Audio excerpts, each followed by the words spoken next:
লাল রঙের কোন কাপড় পুরুষের জন্য জায়েজ নাই। লাল রঙের পাগড়ি লাগাই আমরা হুজুর আওয়াজ করা শুরু করতেছি। এই ধরনের বিকৃত আওয়াজের জিকিরের নামে ভণ্ডামির কারণে শিক্ষিত সমাজ আমাদের সুন্নিদেরকে পছন্দ করে না। কোন ভণ্ড পীরের কাছে যাবে না, সে তোমার দুনিয়াও ধ্বংস করবে, আখিরাতও ধ্বংস করে দিবে। কোন ভণ্ড পীরের কাছে যাওয়া যাবে না। কোন পীর সাহেবকে, কোন মাজারকে সেজদা দেওয়া যাবে না। সেজদার একমাত্র মালিক আল্লাহ। সেজদার একমাত্র মালিক কে? আল্লাহ। আল্লাহ ছাড়া কাউকে সেজদা দেওয়া যাবে না। পীর ও মুর্শিদ ওলি আল্লাহদেরকে, মা বাবাকে, বুজুর্গ উস্তাদকে কদম বসি করা যাবে, কিন্তু সেজদা করা যাবে না। এগুলি মনে রাখবেন। খুব মাওলা আলী রাদিয়াল্লাহু আনহু থেকে শুরু করে সিদ্দিক আকবর, ফারুক আজম, উসমান জুন্নুরাইন, সমস্ত সাহাবায়ে কেরাম, এমনকি আমিরে মুয়াবিয়া রাদিয়াল্লাহু আনহু সহ কোন সাহাবীর সমালোচনা বা গালাগালি করা যাবে না। সমস্ত সাহাবারা আমাদের মাথার তাজ। মনে থাকবে, যে সাহাবীদের গালাগালি করে সে আহলে সুন্নাত ওয়াল জামাত হতে পারে না। এগুলি মনে রাখবেন। জিকিরের নামে ভণ্ডামি করা যাবে না। জিকির করবেন আল্লাহ। জিকির আল্লাহর করতে গিয়ে এমন বিকৃতি বা বিকৃত আওয়াজ করবেন না যেটা আল্লাহও বুঝায় না, নবীও বুঝায় না, কিছুই বুঝায় না। তো এই ধরনের ভণ্ডামি জিকির থেকে নিজেরা বিরত থাকবেন। অনেক কালবি জিকির আছে, পীর মুর্শিদরা শিখায়, ছাড়তে আল্লাহ টানতে হু, বা টানতে আল্লাহ ছাড়তে হু, এইভাবে নিঃশ্বাসে নিঃশ্বাসে জিকির করা যায়। ওইটা নিয়ম মোতাবেক করতে হইব। আর যদি আপনারা ওই তরিকার নিয়মও করেন না, পীর মাসাইকে শিক্ষা দেওয়া নিয়মে না কইরা এই ধরনের বিকৃত আওয়াজের জিকিরের নামে ভণ্ডামির কারণে শিক্ষিত সমাজ আমাদের সুন্নিদেরকে পছন্দ করে না।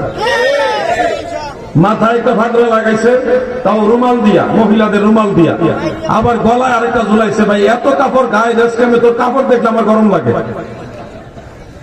আশ্চর্য হয়েছে। অবশ্যই পাগড়ি পরা সুন্নতের রাসূল। ওই যে আমাদের হুজুর পাগড়ি মাথা দিয়েছে, কত সুন্দর লাগে। হুজুরে তো সেজদা দিলে কপাল মাটিতে লাগবে, কোনো সন্দেহ নাই। কিন্তু তারা যেই সিস্টেমে পাগড়ি পরে, তা একবারে এই হ্যান্ডেলে পরে পাগড়ি। ও সেজদাটা দিলে তো কপালটা লাগবে না। এই ধরনের পাগড়ি, যেটা সেজদা দিলে কপাল জমিনে লাগে না, ওই ধরনের পাগড়ি হইল মাকরুহ। আর এই যে হুজুর যেভাবে পড়ছে, এটা হলো সুন্নত।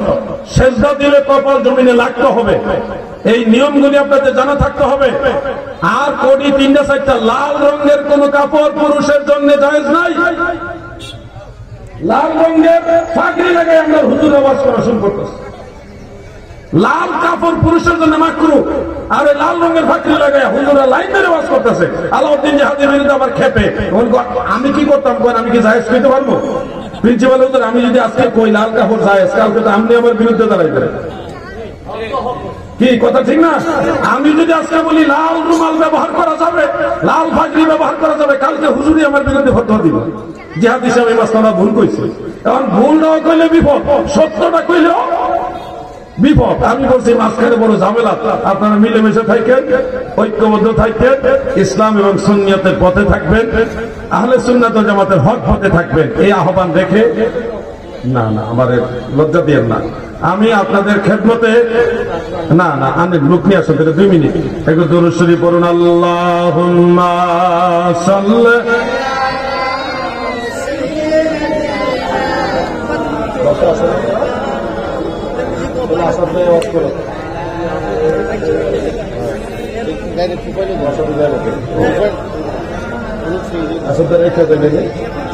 আল্লাহুম্মা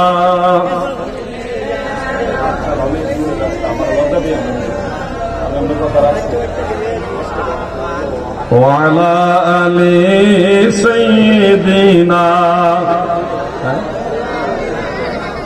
আমাদের মাওলানা মুফতি গিয়াসউদ্দিন আত-তাহেরি সাহেব আসতেছেন এবং মাওলানা হাসানুর রহমান হুসাইন নকশবন্দি। ওটা ভাড়া বাস, বাতিলদের দমন করার জন্য একটু গরম বাস আর কি। ওনারা দুইজন একলগে আইতাছে। হয়তো তাহেরি সাহেব আগে ধরবো, নকশবন্দি সাহেব পরে ধরবো, আর না নকশবন্দি সাহেব আগে ধরবো, তাহেরি সাহেব পরে ধরবো। দুইজন একলগে আইতাছে।